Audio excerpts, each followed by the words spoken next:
the News Channel 5 network, this is MorningLine with Nick Barris.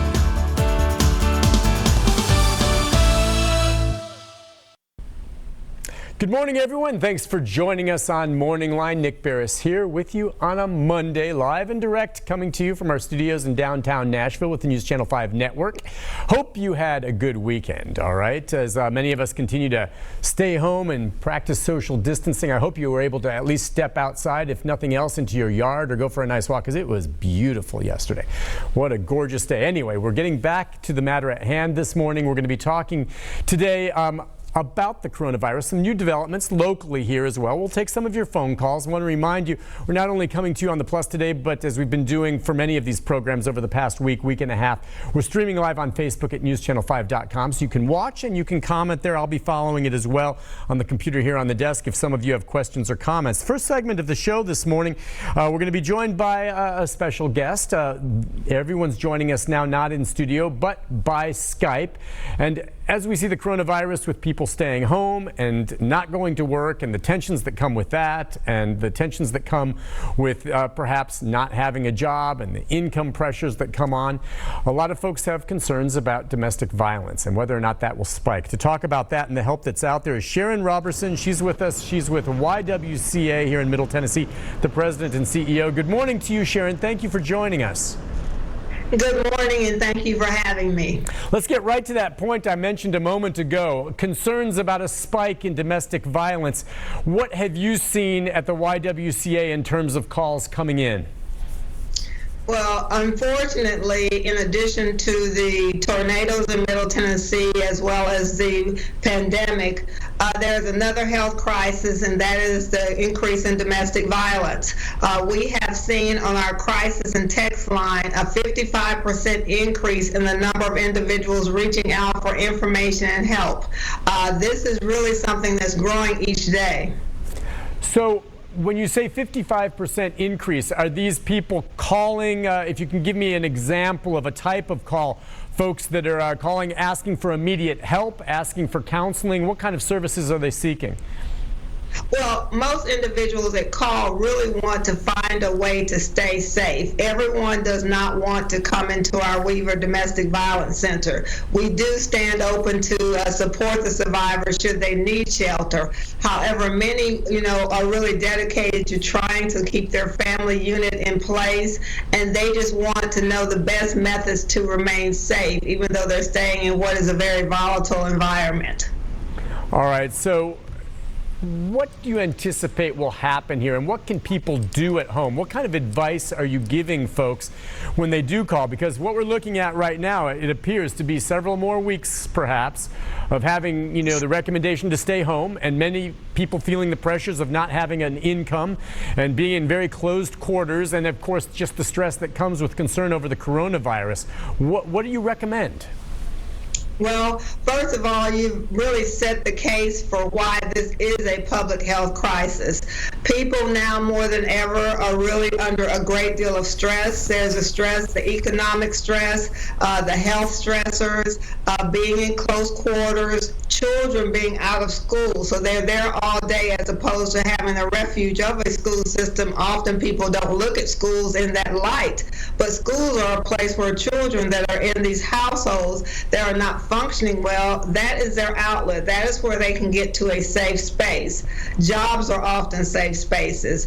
And so what we are seeing is the need for individuals to educate themselves to understand the situation they are in and how to best stay safe.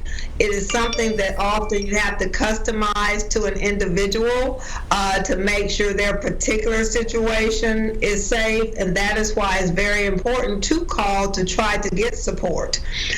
One thing that we have done most recently at the YWCA is added a text capacity in addition to calling, because often calling is a dangerous thing to do. And so we have a text line also. All right, so a text line where people can reach out that way. I'm wondering, and we'll try to give those numbers out, and you can have them before we wrap up our segment so folks have that. But do you imagine that what we're seeing here are calls that are new calls? Are they folks who have been in this situation, that have dealt with it before, or because of such new circumstances, we are going to see a whole new crop of cases perhaps coming forward because they've never been in this situation, and maybe if there's been a simmering anger that's all of a sudden surfaced because of this?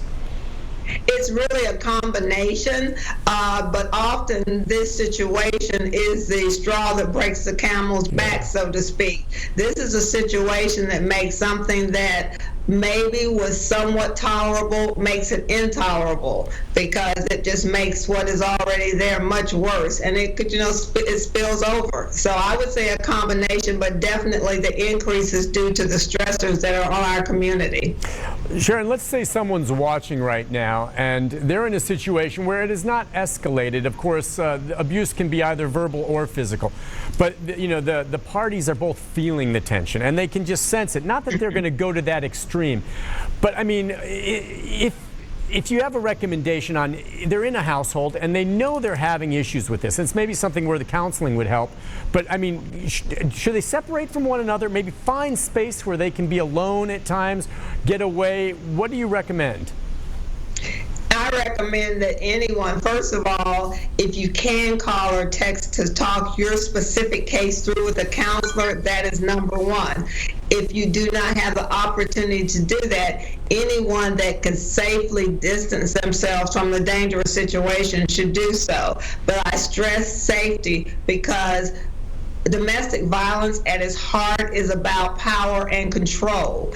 And when the individual is losing that power and control, they become a very, very dangerous person. And so you do not want to, in trying to escape, put yourself more at risk, because when you leave an abusive situation, that is when you are at most danger. And so that's why I really caution individuals to saying, I'm just going to leave, because that makes it very dangerous if you do not do it properly. Would you agree? I would imagine, the YWCA and you being an expert in this, you've seen this, of course, all along, but that you're kind of in uncharted territory here, as we all are, with something that we're dealing with that this country's never seen to this scope before. How do you prepare for that? Well, what we are doing is, first of all, I always say you start with the end in mind, and at the end in mind for the YW is to keep all victims of domestic violence safe in our community. So we are doing everything that we have to do to make sure that we stay true to that mission. And so what we have to do is we have to be prepared.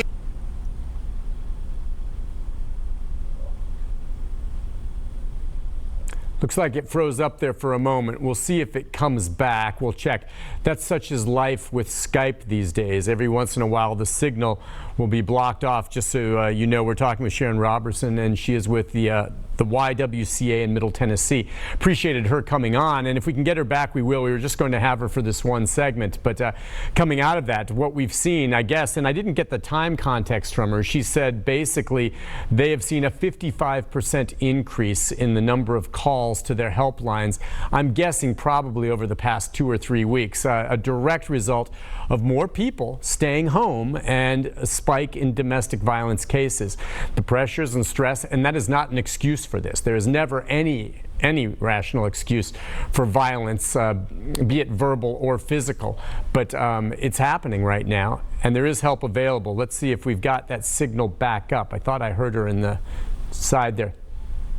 Okay, it's our end where it's frozen up. Listen, we'll let her go on that, and we were going to just have her for this first segment. We appreciate Sharon Roberson joining us this morning from the YWCA. We'll try to get up before the end of the program here the helpline number that folks can call, but just thing she was going to leave us with before we did get cut off, I'm sure, was that there is help available out there during these difficult times. The YWCA is staffed and prepared to assist anyone that at this point needs some kind kind of domestic violence help. If they're facing a dangerous situation at home, don't sit and take it. Find a way to get help, and it's out there right now, and we do expect we're going to see more cases of it. Police responding as well as the YWCA involved. Listen, we're going to take a break. When we come back, I've got some updates on some significant stories regarding the coronavirus and what's happening here locally in Middle Tennessee. We can take a call or two from you if you'd like. We're also streaming live on News Channel 5 Plus, not the main station, but News Channel 5 Plus. And later in the program, before we wrap things up, many of you have messaged me asking, all right, how are we dealing with the homeless population, the community as a whole, not just with those who are out that maybe aren't getting the information they need that are homeless, but also many of them who leave and then make their way back into what can oftentimes be crowded shelters. How are they protecting against the spread there to make sure someone doesn't get in and spread it to others? We'll get to all of that and more as we continue on Morning Line on this Monday, live with you right after this. Stay with us.